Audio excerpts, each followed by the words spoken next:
അസ്സലാമു അലൈക്കും വറഹ്മത്തുള്ളാഹി. അൽഹംദുലില്ലാഹി റബ്ബിൽ ആലമീൻ വസ്സലാത്തു വസ്സലാമു അലാ അഷ്റഫിൽ മുർസലീൻ വഅലാ ആലിഹി വസഹ്ബിഹി വസല്ലം. യുസബ്ബിഹു ലില്ലാഹി മാ ഫിസ് സമാവാതി വൽ അർദ്. ഭൂമിയിലുള്ളതും ആകാശത്തിലുള്ളതുമെല്ലാം സസ്യങ്ങൾ വരെ തസ്ബീഹ് ചൊല്ലുന്നതാണ്.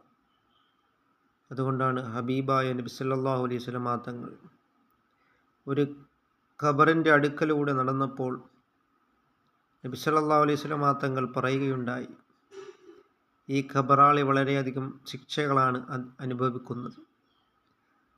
അതുകൊണ്ട് ഒരാൾ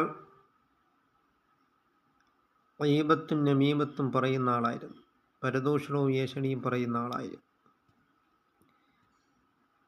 വേറെ ഒരാൾ മൂത്രമൊഴിച്ചു കഴിഞ്ഞാൽ അത് മൂത്രം പോകുന്നത് വരെ നിൽക്കാതെ കഴുകിക്കളയാത്ത ആളുമാണ്. അതുകൊണ്ട് സയ്യിദുനാ റസൂൽ കരീം സ്വല്ലല്ലാഹു അലൈഹി വസല്ലം തങ്ങൾ പറഞ്ഞു,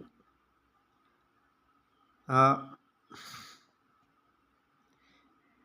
ഖബറാളിയുടെ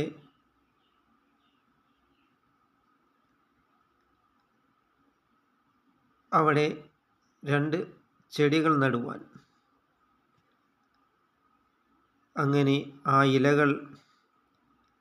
ഇലകളുടെ ആ പച്ചപ്പ് തസ്ബീഹ് ചൊല്ലുന്നതാണ്. അള്ളാഹുവിന് വേണ്ടി തസ്ബീഹ് ചൊല്ലുമ്പോൾ ആ ഖബറാളികൾക്ക് ഒരാശ്വാസമാണ്. അത് നാം മനസ്സിലാക്കിക്കൊണ്ട് നാം മരണപ്പെട്ടു പോയവരുടെ ഖബറുകളിൽ ചെടികൾ നടുന്നത് അവർക്കൊരാശ്വാസമാണ്. ആ ഇലകൾ തസ്ബീഹ് ചൊല്ലുന്നതാണ്. അതുകൊണ്ട് നാം അള്ളാഹുവിലേക്ക് നാം മടങ്ങുകയും അള്ളാഹുവിനെ നാം തഖ്വ ചെയ്ത് നാം ജീവിക്കുവാനും നാം ശ്രമിക്കുക. അല്ലാഹു തആല നമ്മുടെ എല്ലാ സൽക്കർമ്മങ്ങളും അല്ലാഹു തആല കബൂലാക്കുകയും ചെയ്യുമാറാകട്ടെ.